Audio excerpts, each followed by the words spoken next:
Xan nənə ayanda qaldım. Belə başıla, ulan, necə mən səni itirdim, da sənin payın tapılmaz.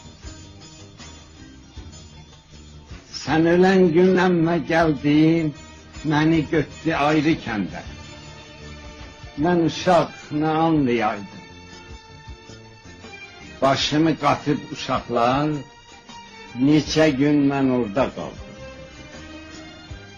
Qayıdıb gələndə baxdım, yerimi yığışdırıblar.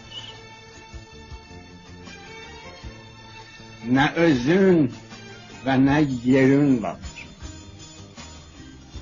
Hanı xan nənəm soruşdu. Dedilər ki, xan nənənin aparıbla Kərbəlaya, şəfasını oradan alsın. Səfəri uzun səfərdir. Səfəri uzun səfərdir. Bir-iki il şəkər gəlincə. Necə ağlaram yanıqdır. Neçə gün elə çığırdım ki, səsim sinəm tutur.